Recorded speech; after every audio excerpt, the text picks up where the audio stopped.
சுமார் 7 மணி நேரமாக சிபிஐ அலுவலகத்தில் இருந்த விஜய் தற்பொழுது விசாரணை முடிந்து புறப்பட்டிருக்கிறார். தொடர்ந்து நிரஞ்சனிடம் பேசலாம். நிரஞ்சன், இன்றிரவு விஜய் டெல்லியில் தங்கவுள்ளதாக தகவல் வெளியாகியிருக்கிறது. தொடர்ந்து அவரிடம் சிபிஐ விசாரணை நாளை நடைபெறுவதற்கான வாய்ப்புகள் இருக்கிறதா? விஜயை பொறுத்தவரை 2 நாட்கள் அவரிடம் விசாரணை நடத்துவது என்பதுதான் சிபிஐயுடைய முக்கியமான யோசனையாக இருந்தது. நாம் ஏன் இதை இவ்வளவு உறுதியாக சொல்கிறோம் என்றால், நாளைய தினம்தான், நாளை மாலை 7 மணிக்கு தான் டெல்லியிலிருந்து சென்னைக்கு விஜய் அவர்கள் மீண்டும் புறப்பட்டு செல்வதற்கான அந்த தனி விமானம் என்பது புக் செய்யப்பட்டிருக்கின்றது. எனவே அந்த அடிப்படையில் பார்த்தால் நாளைய தினம் இருக்கும். நாளை மறுநாள் பொங்கல் என்பதனால் அப்கோர்ஸ் விஜய் அவர்களை பொறுத்தவரை இந்த விவகாரத்தில் அவர் அக்யூஸ்டாகவும் இல்லை, மற்ற எதுவாகவும் இல்லை. அவர் ஒரு விட்னஸ் என்ற அடிப்படையில் அப்படித்தான் அவர் அழைக்கப்பட்டிருக்கிறார்.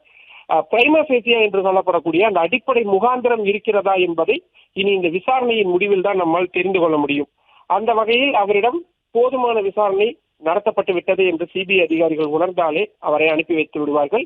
ஏனென்றால் பொங்கல் தினம் என்பதனால் நிச்சயமாக அவர் டெல்லியில், தமிழ்நாட்டில் இருக்க வேண்டும். அவர் ஒரு நடிகர் மட்டுமில்லாமல் கட்சியின் தலைவராகவும் இருக்கிறார். தமிழர்களின் பாரம்பரிய பண்டிகையான பொங்கல் தினத்தன்று அவர் சென்னையிலிருந்து அவருடைய கட்சி தொண்டர்களை சந்திப்பது, பொதுமக்களை சந்திப்பது போன்ற மற்ற வேலைகள் நிச்சயமாக இருக்கும். எனவே அதற்காக இவர்கள் விலக்கு கேட்பதற்கும் அவகாசம் என்பது கண்டிப்பாக கேட்பார்கள். அதை அவர்கள் கொடுப்பதற்கான வாய்ப்பும் இருக்கிறது. ஏனென்றால் விஜயை பொறுத்தவரை இந்த சிபிஐ சம்மனை அவர் எந்த வகையிலும் புறக்கணிக்கவில்லை, நிராகரிக்கவில்லை. முதல் முறை சம்மன் அனுப்பப்பட்ட உடனேயே காலதாமதம் எதுவுமே இல்லாமல் அவர் அதை ஒழுங்காக பின்பற்றி இருக்கிறார். இது எப்பொழுதுமே ஒரு குட் மார்க்காகவே பார்க்கப்படும். ஒருவேளை, இது நாம் ஹைபோதெட்டிக்கலாகத்தான் சொல்கின்றோம், ஒருவேளை நாளைக்கு நீதிமன்றத்திடமிருந்து விஜய் தரப்பிற்கு ஏதாவது சலுகைகள் தேவைப்படுகிறது என்றால் அவர்கள் முதலில் வைக்கக்கூடிய வாதம் என்பது சிபிஐ இந்த தேதியில் நேரில் ஆஜராக வேண்டும் என்று சொல்லியிருந்தார்கள். நாங்கள் ஒரு நாள் கூட தாமதப்படுத்தவில்லை, உடனடியாக ஆஜராகிவிட்டோம். அப்படி என்றால் விசாரணைக்கு முழு ஒத்துழைப்பை வழங்கியிருக்கிறோம். மேலும் நாங்கள் விசாரணைகளை தடுப்பதற்கோ அல்லது அதனை நடக்காமல் செய்வதற்கான எந்த முயற்சியிலும் ஈடுபடவில்லை. சாட்சியங்கள் கலைப்பது போன்ற எதையும் நாங்கள் செய்யவில்லை. அந்த அடிப்படையில் பார்த்தால் எங்களுக்கு நிவாரணம் வழங்க வேண்டும் என்று தாவேகா தரப்பினரோ விஜய் தரப்பினரோ எதிர்காலத்தில் நீதிமன்றத்தை நாடும் பட்சத்தில் அது அவர்களுக்கு கிடைப்பதற்கான வாய்ப்பு இருக்கிறது. அது எப்படி கிடைக்கும், ஏன் கிடைக்கும், எப்போது கிடைக்கும் என்றால், இப்படியான விசாரணைகளின் போது அவர்கள் முறையாக எந்த விதமான தடையும் இல்லாமல் அவர்கள் அதற்கு ஒத்துழைப்பு வழங்கும் பொழுதுதான் கிடைக்கும். அந்த வகையில் விஜய் அவர்களுடைய இந்த போக்கு என்பது அதிமுக்கியமானதாக பார்க்கப்படுகின்றது. எனவே நாளைய தினம் விசாரணை என்றாலும் கூட விஜய் அவர்கள் ஆஜராவதற்கு தயாராகத்தான் இருப்பார்கள் என்பதில் மாற்று கருத்தில்லை. ஆனால் என்ன சிக்கல் என்றால், காலையில் ஒரு 20-30 பேர் தான் இருந்த தாவேகா தொண்டர்களும் விஜய் அவர்களுடைய ரசிகர்களும் மாலை நேரம் என்றவுடன் 100 கணக்கில் குவிய தொடங்கி இருந்தார்கள். இனி நாளைய தினமும் அவர் டெல்லியில் தான் இருக்கிறார், நட்சத்திர ஹோட்டலில் தான் தங்கியிருக்கிறார் என்ற தகவல் எல்லாம் தெரிந்தால் ஏராளமானோர் கூடுவதற்கான வாய்ப்பு இருக்கிறது. அது விசாரணை முறைக்கும் சரி, அதே மாதிரி டெல்லியினுடைய சட்டம் ஒழுங்கு சார்ந்த விஷயங்களிலும் பிரச்சனையை ஏற்படுத்தும்.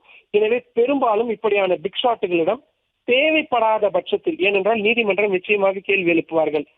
அவர் பிரைமா ஃபேசியாவிற்குள்ளாகவே வரவில்லை, அவரிடம் அடிப்படை முகாந்திரமே இல்லாத நிலையில் அவரை எதற்காக 10 மணி நேரம் விசாரித்தீர்கள், 20 மணி நேரம் விசாரித்தீர்கள் என்று நீதிமன்றமே கேள்வி எழுப்பும். ஒருவரை வெறும் விட்னஸாக, சாட்சியமாக இருக்கும் பொழுது கூட அவரிடம் இத்தனை மணி நேரங்கள் விசாரிக்க வேண்டிய அவசியம் என்ன இருக்கிறது?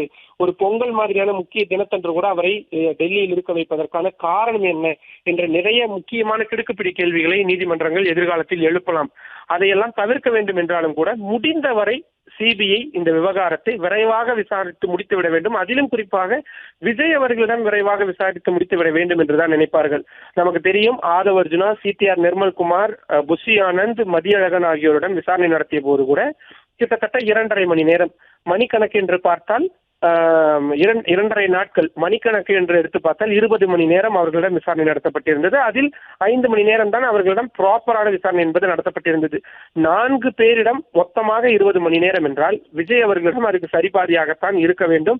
ஏனென்றால் அவரிடம் மட்டும்தான் தனியாக விசாரணை நடத்தப்படுகிறது. அதை நாம் நினைவில் கொள்ள வேண்டும். அவருடன் அவரது வழக்கறிஞர்கள் இருக்கிறார்கள், மற்ற ஸ்டெனோகிராஃபர் போன்றவர்கள் இருக்கிறார்கள். மற்றபடி தாவேகா நிர்வாகிகள் உடன் இருப்பது போன்றவை எதுவும் அனுமதிக்கப்படவில்லை.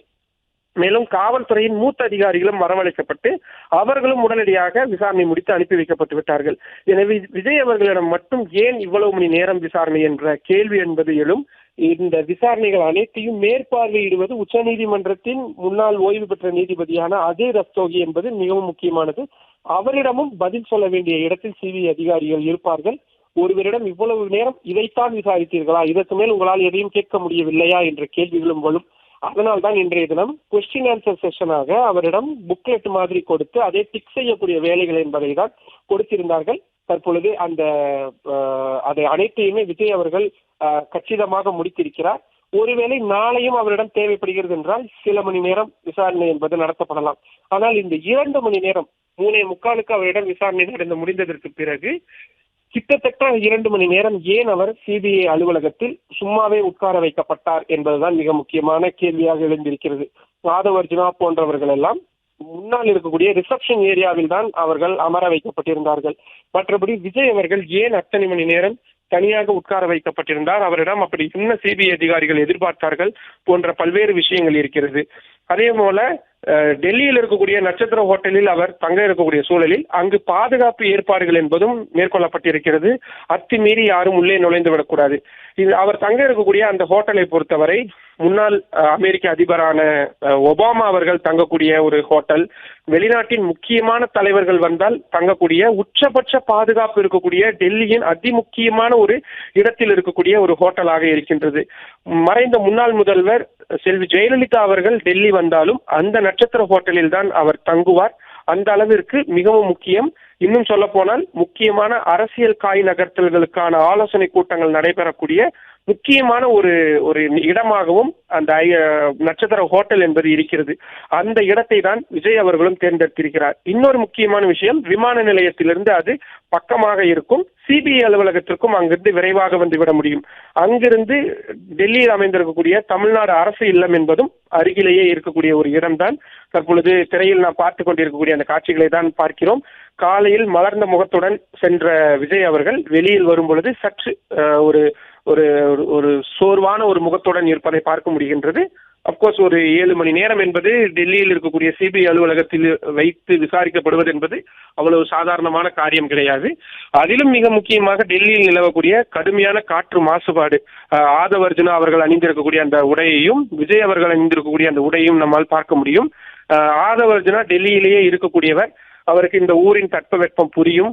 அதனால் அவர் கனமான அந்த ஆடை என்பதை அணிந்திருக்கிறார். அதே நேரத்தில் விஜய் அவர்களுக்கு அந்த அளவுக்கு டெல்லியை பற்றிய விஷயங்கள் தெரியாது. அதனால் அவர் ஒரு சாதாரண உடையில் தான் வந்திருக்கிறார். டெல்லியை பொறுத்த வரைக்கும் கடந்த 8-9 ஆண்டுகளில் இல்லாத அளவிற்கு கடுமையான குளிர் என்பது நிலவி வருகிறது.